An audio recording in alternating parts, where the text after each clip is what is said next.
ہم سب کا ایک معاشرتی مسئلہ، اور وہ ہے قطع تعلقی کرنا، رشتوں کو توڑنا، رشتوں کو کاٹنا، رشتہ داروں کا حق ادا نہ کرنا، اس کو قطع تعلقی کہا جاتا ہے۔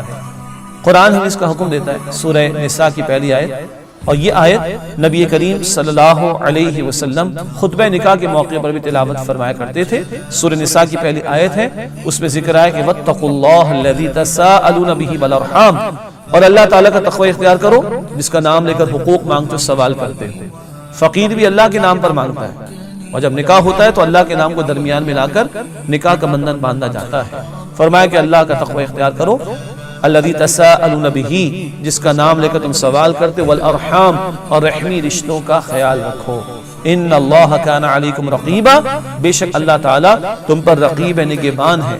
تم اپنے ان رویوں میں کیسے ہو، بندوں کے ساتھ معاملات تمہارے کیسے ہیں، رشتہ داروں کے ساتھ تمہارا طرز عمل کیسا ہے، جوڑتے ہو یا توڑتے ہو، اللہ سبحانہ وتعالی رقیب ہے، تم پر نگہبان ہے، سب کچھ دیکھ رہا ہے۔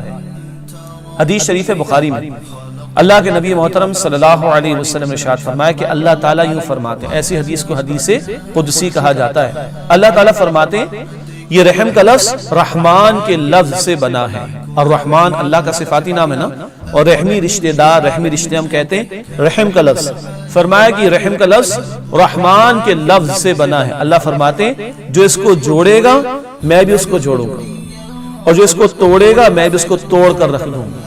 جو اس کو جوڑے گا میں بھی اس کو جوڑ کر رکھ دوں گا، جوڑوں گا، اور اللہ فرماتے ہیں جو اس کو توڑے گا میں اس کو توڑ کر رکھ دوں گا۔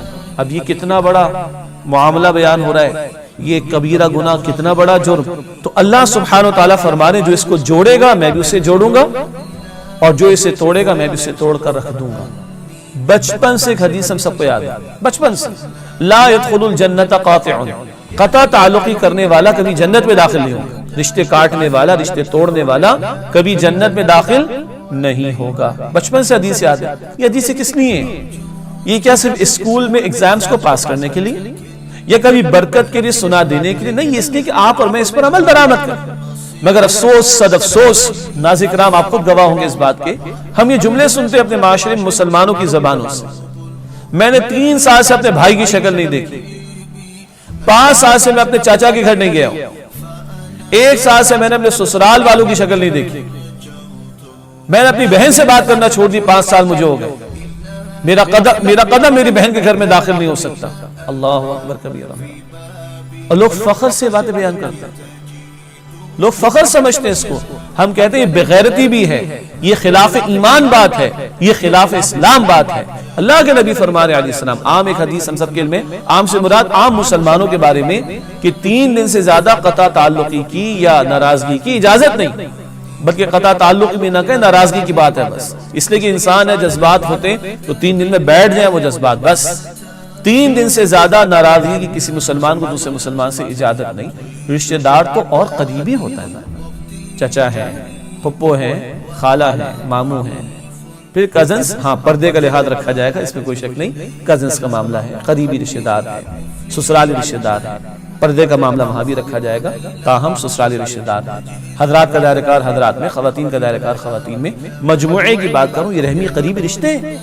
اور لوگ بڑے دھڑلے سے کہتے 3 سال سے بات نہیں کی، 5 سال سے بات نہیں کی، یہ کوئی فخر کا مقام نہیں، یہ ڈوب مرنے کا مقام، یہ بغیرتی کی انتہا ہے۔ عام مسلمان سے 3 دن سے زیادہ کی ناراضگی کی اجازت نہیں، اور کوئی 3 سال 5 سال سے بات نہ کرو اپنے قریبی رشتہ دار سے، انا للہ و انا الیہ راجعون۔ تو اللہ کے نبی صلی اللہ علیہ وسلم نے فرمایا کہ قطع تعلقی کرنے والا وہ جنت میں داخل نہیں ہوگا۔ آپ صلی اللہ علیہ وسلم نے بھی فرمایا جو چاہتا ہے کہ اس کی عمر میں اور رزق میں برکت میں اضافہ ہو، اضافہ برکت کے معنی میں، جو چاہتا ہے کہ اس کی عمر میں اور رزق میں اضافہ ہو، یعنی برکت عطا ہو جائے، اسے چاہیے کہ اپنے رشتہ داروں کے ساتھ اچھا سلوک کرے۔ یہاں ایک اور بات بھی میں چاہتا ہوں کہ چلتے چلتے ہمارے سامنے آ جائے۔ ہم یہ کہتے ہیں کہ فلاں نے اچھا سلوک کیا تو میں کروں گا، ورنہ میں کیوں کروں؟ ہم سمجھتے ہیں کہ اچھا سلوک کوئی کرے گا اور میں کروں گا تو رشتہ داری کا حق ادا ہوگا۔ یہ صلہ رحمی نہیں ہے، یہ بھی قطع رحمی میں ہو جائے گا معاملہ کرنا۔ صلہ رحمی یہ اللہ کے نبی صلی اللہ علیہ وسلم نے فرمایا کہ تمہارے ساتھ کوئی بھلا سلوک کرے، تم نے بھی پلٹ کر بھلا سلوک کیا، یہ تو بدلہ ہے، یہ تو بدلہ ہے۔ تمہارے ساتھ کسی نے بھلا سلوک کیا اور تم نے پلٹ کر اس کے ساتھ بھلا سلوک کیا، فرمایا کہ یہ تو بدلہ ہے۔ صلہ رحمی کیا ہے؟ صلہ رحمی یہ ہے کہ دوسرا تم سے کٹے تم اس سے جڑو، وہ تمہارا حق ادا نہ کرے تم اس کے ساتھ اس سے سلوک کرو، ورنہ تو بدلہ ہی بدلہ ہے۔ صلہ رحمی یہ کہ دوسرا تمہارے ساتھ برا سلوک کر رہا ہے اور تم اس کے ساتھ اچھا سلوک کر رہے ہو۔ اللہ کے نبی صلی اللہ علیہ وسلم نے یہ بھی فرمایا، میرے رب نے چند باتوں کا مجھے حکم دیا، ایک یہ بھی ہے کہ جو مجھ سے کٹے میں اس سے جڑوں۔ اور بی بی خدیجہ رضی اللہ تعالی عنہ نے نبی کریم صلی اللہ علیہ وسلم کی یہ پیاری صفت بیان فرمائی، اخلاق میں سے ایک بات بیان فرمائی کہ جو آپ سے کٹتا ہے آپ صلی اللہ علیہ وسلم اس سے جڑتے ہیں، جو آپ کو محروم کرتا ہے آپ صلی اللہ علیہ وسلم اس کو عطا فرماتے ہیں۔ یہ ناظرین کرام تیسری بات میں نے آپ کے سامنے رکھی، کیا؟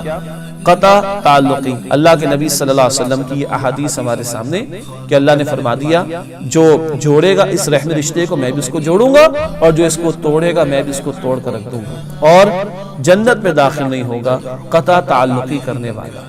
اب کہاں یہ احادیث ہے، کہاں اللہ تعالیٰ کا یہ حکم بھی ہے وَآتِ ذَا الْقُرْبَى حَقَّهُ، اور رشتہ دار کو اس کا حق ادا کرو۔ یہ نہیں فرمایا کہ کوئی احسان کر رہو، خاص طور پر مالی معاملات میں اگر ہم اپنے کسی رشتہ دار کی مدد کر رہے ہیں تو ہم احسان نہیں کر رہے بلکہ اس کا حق اور اپنا فرض ادا کر رہے ہیں۔ یہ سورہ بنی اسرائیل کی آیت نمبر 26 میں ذکر آیا وَآتِ ذَا الْقُرْبَى حَقَّهُ، اور رشتہ دار کو اس کا حق ادا کرو۔ کہاں دین کی تعلیمات اور کہاں آج ہمارے معاشرے کے رویے۔ اللہ تعالیٰ میری اور آپ کی سبسکرائب کیجئے ہمارے چینل اور دبائیے بیل کا آئیکن تاکہ آپ کو ریگولر نوٹیفیکیشن اپڈیٹس مل سکے۔ يا إلهي أنت ربي ذو الجلال والإكرام، يا إلهي فاعف عني واهدني ولا تتركني، أرجو إليك فلا تكلني، أنت حياتي